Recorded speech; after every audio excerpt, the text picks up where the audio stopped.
Cleopatra was born in 69 BC in the city of Alexandria, a glittering metropolis founded by Alexander the Great at the edge of the Nile Delta.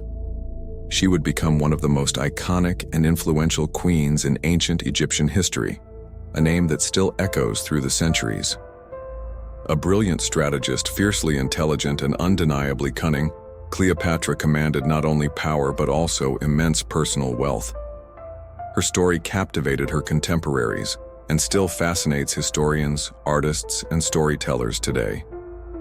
The Greek philosopher Plutarch once described her presence as irresistible, writing, "The very contact with her presence, if you lived with her, was captivating." Cleopatra's charm was more than skin deep. Her life and legacy continue to enchant scholars and enthusiasts alike. In fact, her story is one of the most studied, debated, and mythologized in human history. Among many extraordinary moments in her life, one stands out. At the request of her Roman lover, Julius Caesar, a golden statue of Cleopatra was erected in a temple dedicated to the goddess Venus. This statue, records show, remained venerated at the site until at least the 2nd century AD, testament to the awe she inspired. Cleopatra wasn't just admired, she was deified. Seen as a living incarnation of Isis, one of Egypt's most revered goddesses, she was also associated with Aphrodite, the Greek goddess of love and beauty. These divine associations helped cement her authority and allure. Her intelligence was just as refined as her reputation. Educated in the royal palace alongside other members of the Ptolemaic dynasty, Cleopatra mastered philosophy, rhetoric, and diplomacy. She reportedly spoke 7 or 8 languages, an invaluable skill that allowed her to negotiate without interpreters, making her the first in her dynasty to fluently speak the Egyptian language. She was trained in oratory from a young age and used it to her advantage, speaking with poise, calculated gestures, and a soft, commanding voice. Her intellectual formation was enhanced by her surroundings. She lived in Alexandria, one of the ancient world's greatest centers of learning, home to the legendary Library of Alexandria. Cleopatra's rise was marked by both political savvy and personal charisma. She became the lover of 2 of Rome's most powerful generals, Julius Caesar and Mark Antony, alliances that would reshape the ancient Mediterranean world. As is common with great historical figures, Cleopatra's image has been distorted over time. Today, her likeness appears on countless objects, her name widely known. But who was she really? The truth is, much of what we believe about Cleopatra's appearance is filtered through centuries of art and film. According to Plutarch, her beauty wasn't incomparable. What made her remarkable was the charm of her presence. To understand what Cleopatra may have truly looked like, we can turn to surviving artifacts from her time. Coins minted in her reign depict a woman with strong features, most notably, a prominent nose and chin. These images are considered some of the most reliable sources we have. Even the philosopher Blaise Pascal famously wrote, "If Cleopatra's nose had been shorter, the whole face of the world would have changed." This remark underscores how Cleopatra's impact transcended her physical beauty. Her intellect, charisma, and political acumen made her a force beyond any Hollywood portrayal. Cleopatra belonged to the powerful Ptolemaic dynasty, which ruled Egypt for nearly 300 years. This Greek-Macedonian line began after the death of Alexander the Great, when his empire was divided among his generals. One of them, Ptolemy I Soter, an Echorsian ancestor of Cleopatra, took control of Egypt and established a reign that blended Greek and Egyptian traditions. It's important to note that the Cleopatra most of us know is Cleopatra VII, the last and most famous in a line of queens who shared her name. She grew up in extraordinary wealth, in a palace said to have over 100 rooms, adorned with stunning gardens, fountains, and statues. This magnificent residence, continually expanded by her royal predecessors, was considered the most luxurious palace in the Mediterranean. Cleopatra was the daughter of Ptolemy XIII and had several siblings, including her sisters Berenice IV and Arsinoe IV, and her brothers Ptolemy XIII and Thor III.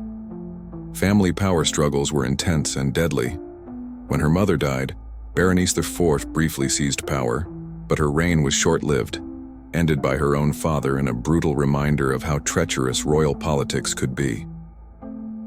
The Ptolemaic dynasty was known as much for its internal conflicts as for its cultural brilliance. Marriages between siblings were common, and betrayals often turned bloody. In this dangerous, opulent world, Cleopatra rose above the rest, leaving a legacy unlike any other. The murders later Antony IV was exiled by Julius Caesar, and later executed by Mark Antony. At the behest of his own sister Cleopatra, the fate of Ptolemy IV was no different. Cleopatra began to rule Egypt at the age of 17 after the death of her father. According to tradition, she married his brother Ptolemy III, who at the time was only 13 years old sometime after Cleopatra became the Queen of Egypt. Her brother and husband Ptolemy III began to take an interest in ruling the country. Without the intervention of his sister Pothinus Achelos and Theodotus of Chios, three important advisors to the young king agreed with this idea to persuade the young man to break with Cleopatra and remove her from power. The queen during her government wanted to maintain political ties with Italy in a showcase of her strategic skills. Her goal was to strengthen friendship with the Romans, who could be important allies in the event of a civil war in Egypt. Her main ally would be General Pompey. Leader of one of the most traditional Roman families, these diplomatic maneuvers led to Cleopatra being accused of treason for deceiving her brother at the age of 21. The young ruler was forced to leave Alexandria and went into exile in Syria, where she assembled an army. The young Egyptian king and his three advisors decided to go in search to the queen to prevent her return to Alexandria at all costs. However, during their search, they learned of the unexpected news. Pompey, who rivaled the great Julius Caesar, was on his way to Egyptian lands. He thought he would be welcomed by the pharaoh himself, since he had been a great friend of his father Pompey. The Great was a very skilled general throughout his life.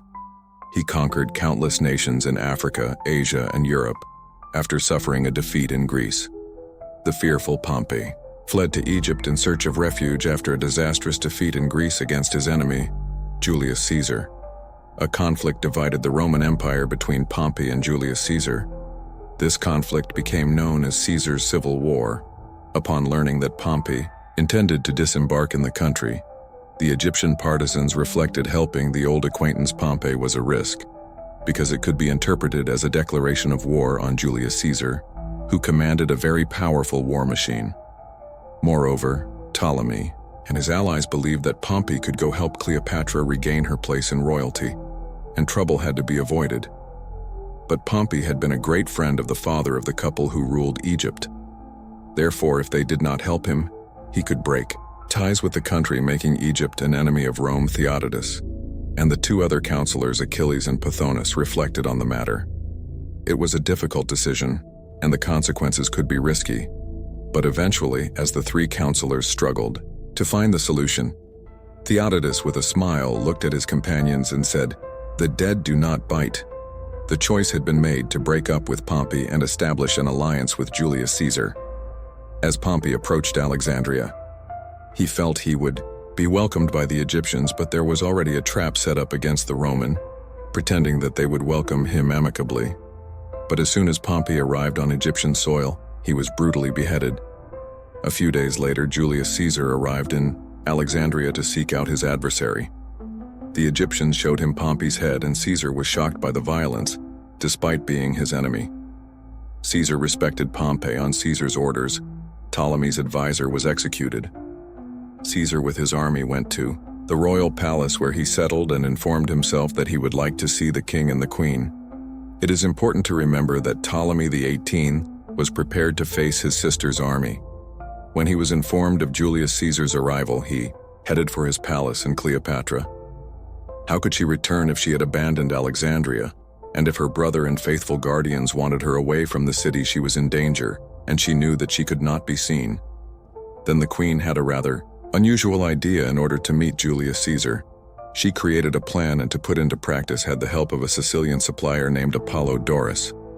They entered a boat where the queen was hidden, sailing the Nile River for 8 days. When they approached Alexandria, Cleopatra, still with the help of Apollo, Doris entered a papyrus-made sack. The queen's accomplice tied the big sack with a leather rope and carefully entered the palace, leaving the sack in Julius Caesar's room. We don't know exactly what the Roman's reaction was when he found Cleopatra, but the Egyptian woman conquered him immediately with Caesar by his side. Everything would be easier.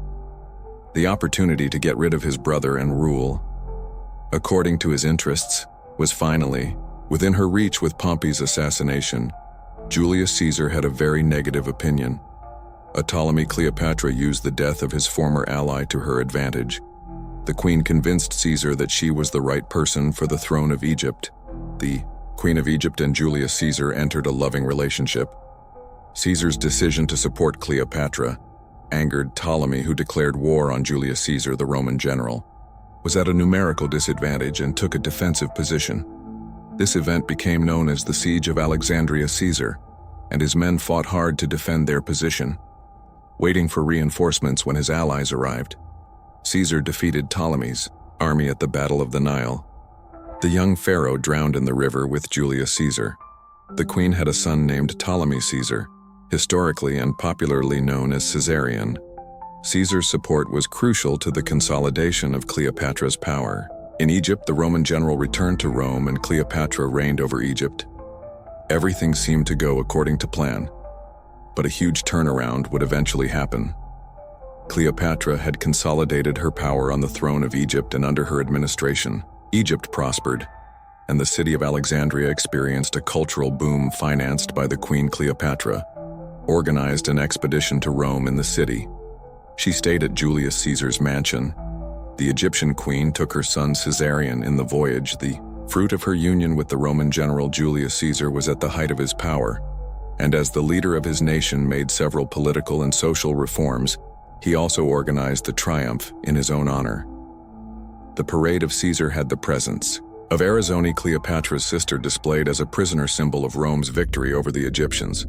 Caesar introduced the city to the Egyptian queen, but at the time, Rome did not yet have the glory that brought it into history. It was not yet comparable to Alexandria, the capital of Ptolemaic Egypt. Caesar's relationship with the foreigner was frowned upon by the Roman elite.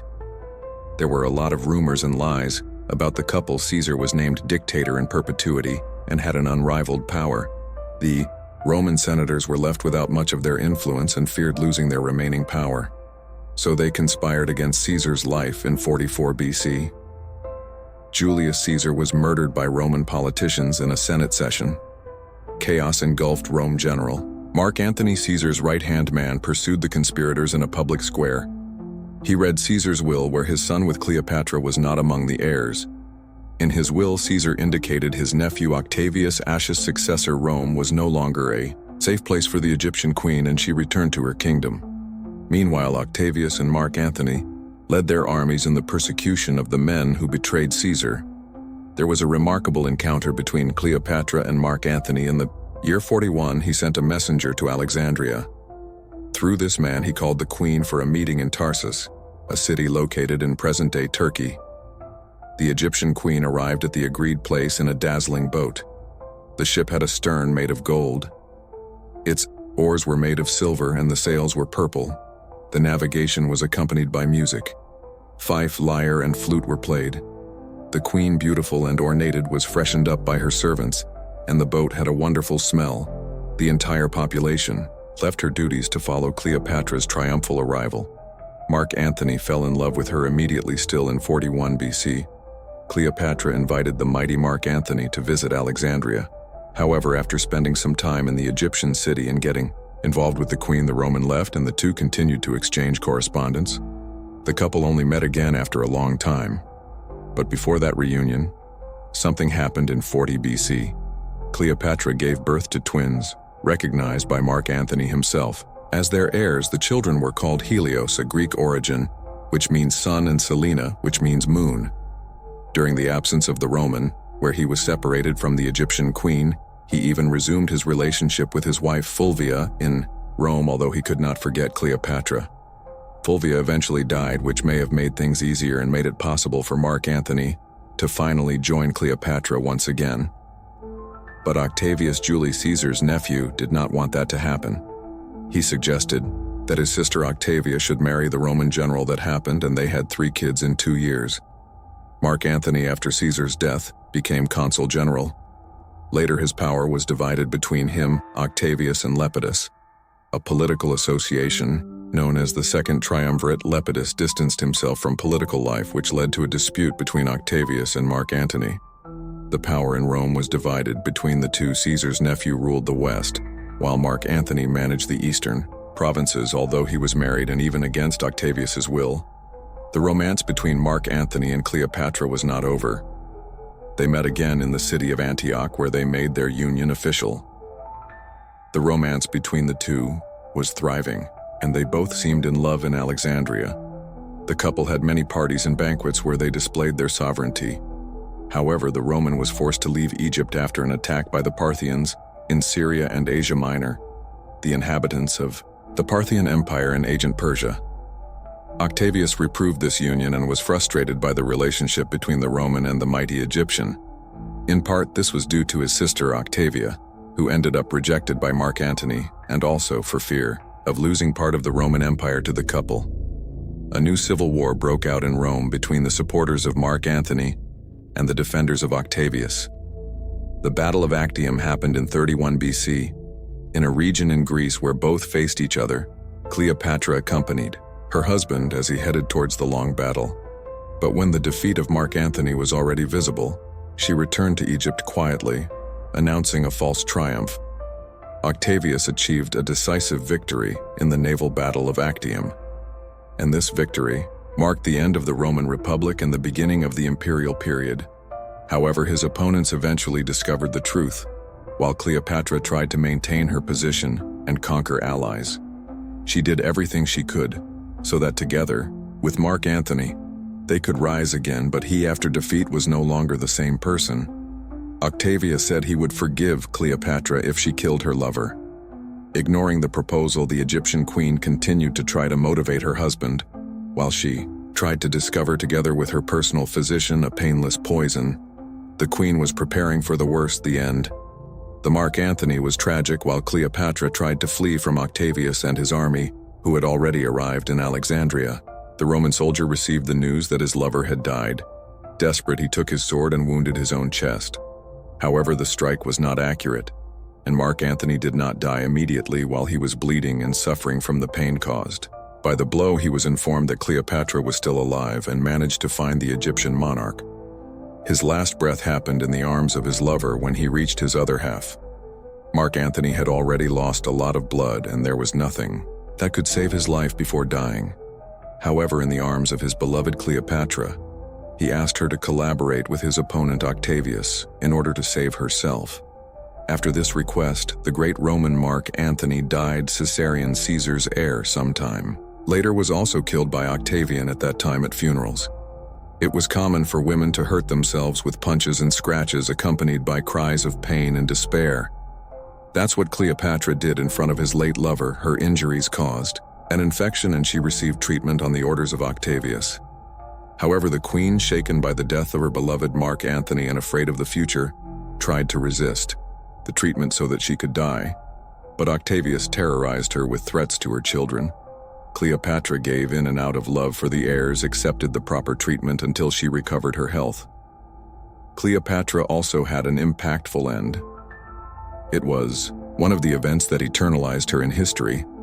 The queen failed to escape her rival Octavius, who arrested her in Alexandria, but she resisted and would not surrender to the enemy, going through the humiliation of being a prisoner and hostage of Rome that would be too embarrassing for a woman like her. As for her son, Caesarion was murdered, as was said, and the others were taken to Rome to be raised by Octavia. Cleopatra was constantly watched over by order of Octavius, since she had attempted suicide twice after the death of Mark Antony. But Octavius's plans didn't go as expected. The queen, always cunning, put an end to her own life before that. She sent a letter to Octavius in which she asked to be buried next to her late husband in relation to her death. Some sources say that she was voluntarily bitten by a serpent and died from the poison. Other sources and scholars affirm that Cleopatra took some poison. With these uncertainties, her end is quite controversial. Some sources say Cleopatra's personal physician had a great deal of knowledge about poisons. Besides, the queen was always a strategist and effective person. Most likely, she prepared her death in advance.